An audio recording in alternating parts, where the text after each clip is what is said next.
Selamat berjumpa kembali di channel Yon Bayu.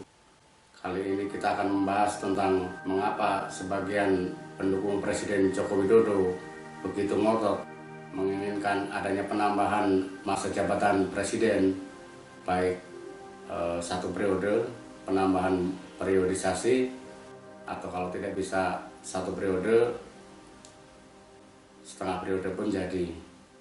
Pada setiap pergantian kepemimpinan selalu terbuka kemungkinan adanya hal-hal yang tadinya disembunyikan kemudian terungkap. Sesuatu yang lumrah sebenarnya, terlebih jika penggantinya bukan berasal dari partai yang sama atau dari golongan yang sama. Kita tentu masih ingat ketika Presiden Soeharto lengser, di mana keluarga dan kroni-kroninya menjadi sasaran kejaran aparat penegak hukum. Bahkan sampai sekarang, seperti dalam kasus bantuan likuiditas Bank Indonesia, Siti Hardianti Rukmana atau Mbak Tutut, dan juga Hutomo Mandala Putra alias Tommy Soeharto, saat ini tengah dikejar-kejar oleh Satgas PLBI bersama para taipan lainnya yang mengemplang pengembalian dana PLBI yang konon nilainya mencapai 110 triliun rupiah.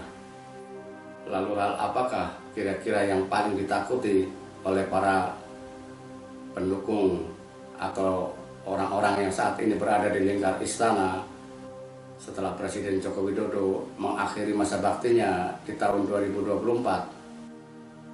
Hal paling mengemuka saat ini dan menjadi pintu masuk untuk mengkampanyekan perlunya penambahan masa jabatan Presiden adalah pembangunan Ibu Kota Negara atau IKN di Penajem Pasar Utara, Kalimantan Timur. Sebab sangat mungkin sampai tahun 2024 realisasi pembangunan IKN belum mencapai 100%.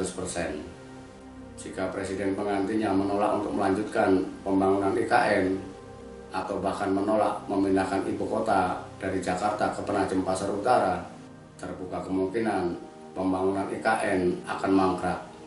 Hal ini sangat ditakutkan karena akan menjadi monumen atau warisan kegagalan Jokowi sebagaimana kegagalan Presiden ke-6 Susilo Bambang Yudhoyono ketika membangun proyek Hambalang yang tidak dilanjutkan oleh Presiden Jokowi karena saat itu tersandung kasus korupsi.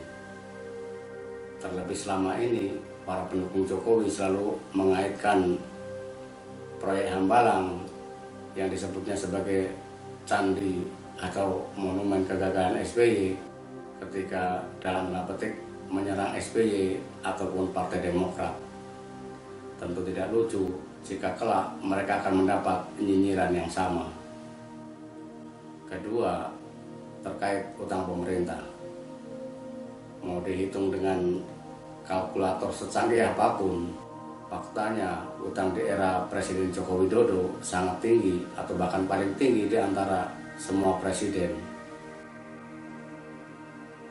Berdasar rilis Kementerian Keuangan, utang pemerintah sampai akhir Juli 2021 sebesar 6.570,17 triliun rupiah dengan rasio terhadap produk domestik bruto sebesar 40,51%.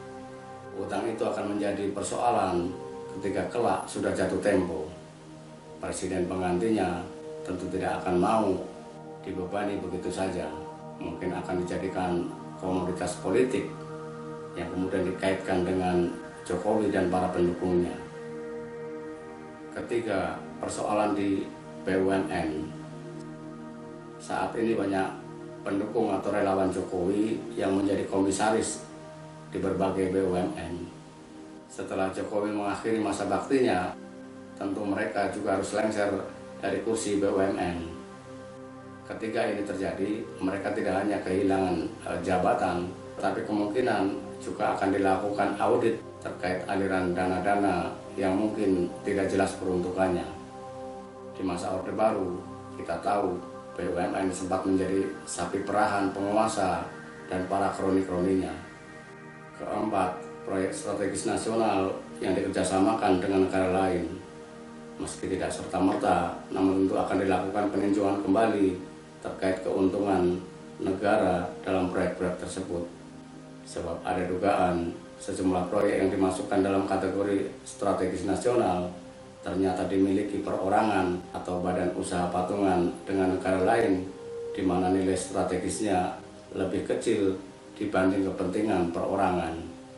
Kelima, terjadinya dalam tanda petik musim semi bagi kelompok-kelompok yang selama ini kurang mendapat perhatian atau bahkan merasa disingkirkan.